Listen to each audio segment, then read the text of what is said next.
السلام عليكم ورحمة الله وبركاته. حبايبي عاملين ايه؟ يا رب تكونوا بألف خير.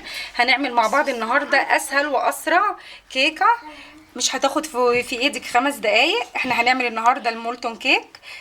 طريقة سهلة وبسيطة جدا، لو جالك ضيوف فجأة او اي حاجة هتعمليها في ثواني وانت واقفة. عندي المكونات بتاعتي بتاعت المولتون كيك. عندي 150 جرام من الشوكولاتة الخام، وعندي 120 جرام من الزبدة الصفراء، عندي هنا 3 بيضات، وعندي 3 معالق كبار من السكر البودر، ونص كوباية من الدقيق، ورشة من الملح، ومعلقة صغيرة من البيكنج باودر، وعندي الفانيليا السايلة. اول خطوة عندي هنعملها، هناخد الشوكولاتة مع الزبدة وهنسيحهم الاتنين مع بعض على حمام بخار. هنروح نعملهم وهرجع لكم تاني، استنوني. بعد ما سيحنا الزبدة والشوكولاتة مع بعض، اول حاجة عندي هننزل بالسكر البودر وهنقلبه كويس.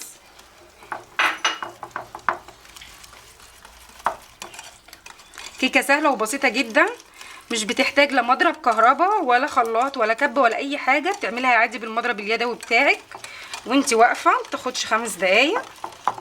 هننزل بعد كده بال3 بيضات، وهنضيف عليهم شوية من الفانيليا،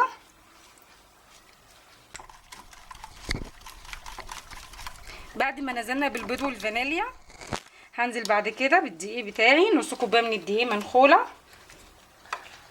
عليها معلقه من البيكنج باودر ورشه الملح،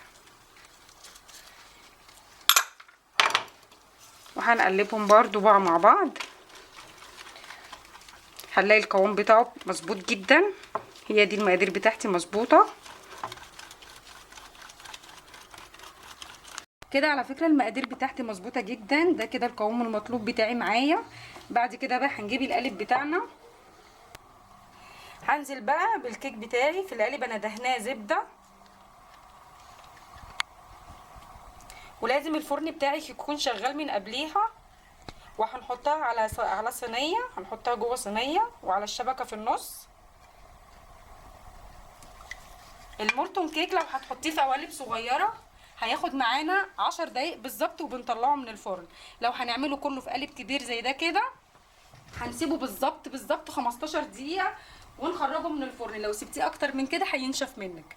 انا بعد كده هحط مكعب كده من الشوكولاته في النص، وده حسب الرغبه طبعا. لو حابه تحطي تعملي الخطوه دي ماشي، مش حباها مفيش مشكله، هي كده كده المقادير بتاعتك هتطلع مظبوطه معاكي. بعد كده بقى هنجيب الصينيه وهنحط القالب فيها وهندخلها الفرن.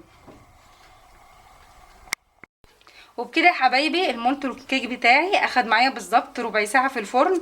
عشان تبقوا عارفين ملحوظه مهمه جدا، المولتون كيك بيبقى الحرف بتاعه مستوي والقلب بتاعه زي ما انتم شايفين كده بيبقى طري من جوه، عشان ما تشوفوهاش في الفرن وتقولوا لا دي هي كده لسه ما استوتش. لا، هو المولتون كيك بيبقى كده الاحرف بتاعته مستويه والقلب بتاعه بيكون طري من النص، عشان طبعا الشوكولاته اللي هتنزل منه.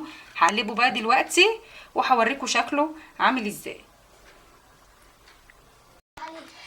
كده يا حبايبي انا قلبته المولتون كيك. هنرش عليه كده شويه سكر بودره يديها شكل ولون حلو.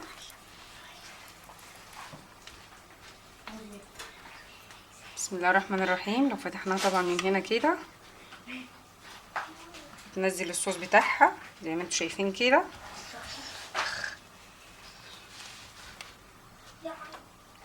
ثواني.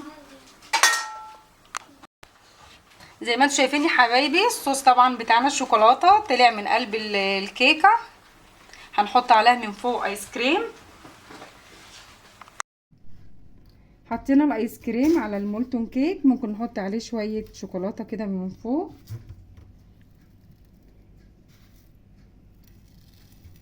عملنا مع بعض يا حبايبي النهارده المولتون كيك بطريقه بسيطه جدا. اتمنى يكون فيديو النهارده عجبكم. ما تنسونيش في لايك وشير.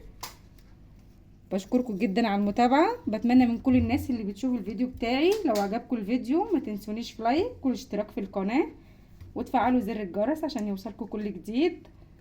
اشوفكم على خير ان شاء الله، والسلام عليكم ورحمه الله وبركاته.